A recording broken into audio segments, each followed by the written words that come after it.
pemerintah telah menyiapkan anggaran sebesar 14 triliun rupiah untuk dialokasikan merevitalisasi 11.744 satuan pendidikan. Selanjutnya pemirsa, pemerintah segera melakukan revitalisasi sekolah di seluruh daerah. Targetkan sebanyak 71.744 sekolah akan direvitalisasi untuk meningkatkan kualitas pendidikan.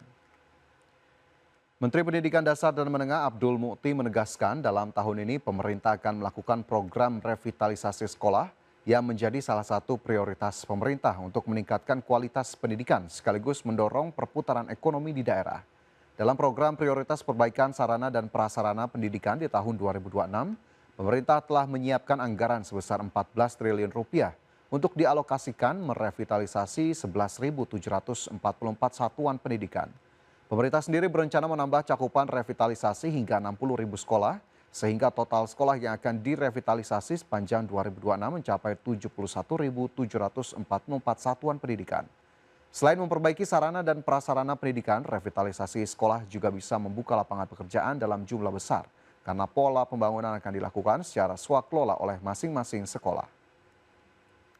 Dengan anggaran yang sudah disetujui DPR 14 triliun, itu mengalokasikan untuk 11.744 satuan pendidikan dan insya Allah akan ada tambahan 60.000 satuan pendidikan sehingga tahun ini kami akan melakukan revitalisasi untuk 71.744 satuan pendidikan di seluruh Indonesia, semua jenjang mulai dari taman kanak-kanak sampai dengan tingkat SLTA. Kami sampaikan juga bahwa program revitalisasi ini tidak hanya berkaitan dengan peningkatan mutu pendidikan, tapi Juru bicara Kementerian SDM Dwi Anggia memastikan untuk menjaga agar tidak terjadinya pembengkakan subsidi dari peralihan konsumsi BBM jenis Pertamax ke Pertalite, pemerintah akan melakukan pengawasan secara ketat di lapangan. Hal tersebut dilakukan agar memastikan penggunaan BBM bersubsidi tepat sasaran dan menjaga kuota BBM bersubsidi tetap bisa terpenuhi masyarakat dengan menjaga kondisi fiskal negara. Itu juga fakta yang tidak bisa dipungkiri bahwa akan ada kemungkinan besar pergeseran. Tadi kami sudah berdiskusi dengan Dirut Pertamina Patraniaga dalam 2 hari ini apakah sudah ada pergeseran. Alhamdulillah tidak terlalu besar shiftingnya, mungkin dari Pertamax Turbo ya di atas ke Pertamax saat ini, dan antisipasi mitigasi pasti dilakukan. Misalnya saat ini untuk akses BBM subsidi kan menggunakan QR ya. Walaupun mungkin banyak juga oknum-oknum yang mengakali ini, namun pemerintah, Menteri SDM sudah meminta untuk Pertamina dan juga pihak terkait untuk meningkatkan pengawasan di bawah. Tapi yang paling penting, nggak semuanya harus diawasi, itu yang paling penting kesadaran dari masyarakat yang tumbuh. Mana yang haknya, mana yang bukan haknya, itu sih yang lebih penting agar kita bisa sama-sama survive. Karena memang kondisi. Imbas naiknya harga BBM non-subsidi Pertamax, para pengendara menyerbu Pertalite. Akibatnya sejumlah SPBU mulai kehabisan stok bensin.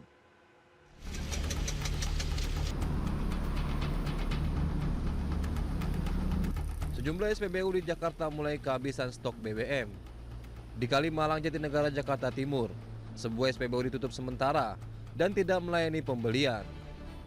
Tidak ada aktivitas pengisian BBM, baik untuk kendaraan roda 4 dan roda 2. Para pengendara yang berniat mengisi bensin terpaksa putar balik. Selain mengeluhkan sulitnya mengisi BBM, para pengendara juga mengeluhkan antrian panjang di beberapa SPBU lain. Mau isi bensin bang? Ya. Terus gimana, ada nggak bensinnya atau gimana? Kosong? Ya.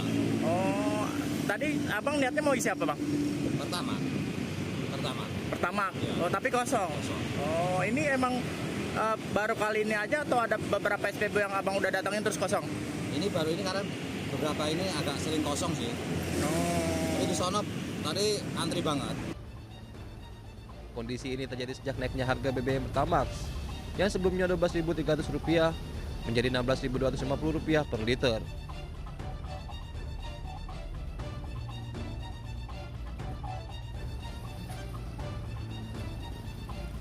Kementerian Energi dan Sumber Daya Mineral menjamin stok batu bara untuk pembangkit aman. Sekretaris Jenderal Kementerian Energi dan Sumber Daya Mineral Ahmad Erani Yustika memastikan stok batu bara hingga saat ini masih dalam kondisi aman untuk ketersediaan listrik di tanah air. Bahkan Erani menyebutkan pemerintah terus melakukan rapat dengan jajaran direksi PLN. Ia juga membantah adanya potensi krisis pasokan batu bara seperti yang pernah terjadi pada 2022, di mana harga batu bara di pasar global lebih menggiurkan ketimbang dalam negeri dan pengusaha lebih memilih ekspor ketimbang memenuhi kebutuhan dalam negeri. Terus ya dengan direktur-direkturnya juga gitu. Saya yakin mereka yang lebih memiliki informasi utuh mengenai hal itu. Ada kekhawatiran kayak Januari 2022 kok yang KWP-nya cuma 5 hari batu bara. Enggak, insya Allah sih enggak. Insya Allah sih enggak. Dipastikan Ininya. Kan Pak Menteri kemarin kan sudah menyampaikan pernyataan kan, ya gitu. Udah dia. Hasilnya semalam dengan PLN berarti bakal gitu. Ada tindak lanjut dari PLN gitu. Hari ini katanya ada rapat lagi Pak Dirjen Kadrik dengan Kepala Badan Gizi Nasional Nani SD yang mengatakan masyarakat mampu tidak akan lagi mendapat MBG. Hal ini dilakukan untuk efisiensi anggaran makan bergizi gratis. Aku mau nyiapkan bahan nih. Jadi efisiensinya apa aja, Bu? Iya, iya. Begitu. Ya, penerima manfaat. Sambil berjalan. Sampai tidak dapat lagi MBG begitu, Bu, atau yang mampu? Maksudnya yang mampu, yang kaya. Yang kaya nanti tidak dapat lagi. Jadi penerimanya siapa saja, Bu? Penerima manfaat ini. Jadi nanti misalnya ya sekolah-sekolah kaya. Sekolah-sekolah kaya. Sekolah-sekolah kaya itu. Terus kemudian iya itu kan seneng banget. Itu yang dibahas apa lagi? Ini kan belum, besok dibahasnya. Maaf, kasih jalan. Belum. Katanya besok sore. Pemerintah India secara resmi memberlakukan pembatasan ketat terhadap pembelian bahan bakar minyak di SPBU retail demi mencegah risiko kelangkaan pasokan domestik. Kebijakan ini darurat dipicu oleh gangguan rantai pasok energi global akibat eskalasi konflik militer di Timur Tengah serta adanya lonjakan permintaan dari sektor industri. Berdasarkan perintah resmi pemerintah yang terbitkan pada Kamis 12 Juni 2026, para konsumen komersial kini dilarang keras membeli bensin maupun solar dari SPBU retail. Selain larangan tersebut, pihak otoritas juga membatasi volume pembelian solar maksimal 200 liter per pelanggan atau kendaraan setiap harinya. Aturan ketat ini terbitkan setelah banyak perusahaan logistik dan truk berbondong-bondong beralih ke SPBU retail karena harganya jauh lebih murah dibandingkan jalur pasokan curah industri.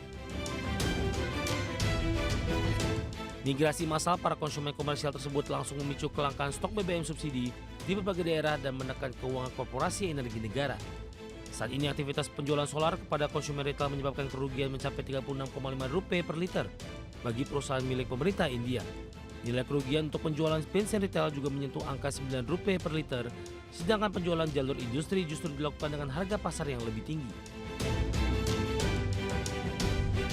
Kebijakan batasan pasokan energi ini akan berdampak langsung pada 3 raksasa minyak milik negara, yakni Indian Oil, Bharat Petroleum, dan Hindustan Petroleum. Gabungan emiten plat merah tersebut tercatat menguasai sekitar 90% dari total lebih dari 100.000 SPBU yang beroperasi aktif di seluruh India. Adapun pihak otoritas menegaskan ketegangan militer antara Amerika Serikat, Israel, dan Iran menjadi alasan utama pemberlakuan regulasi yang dirancang berjalan selama maksimal 90 hari ke depan. Berbagai sumber ada Channel.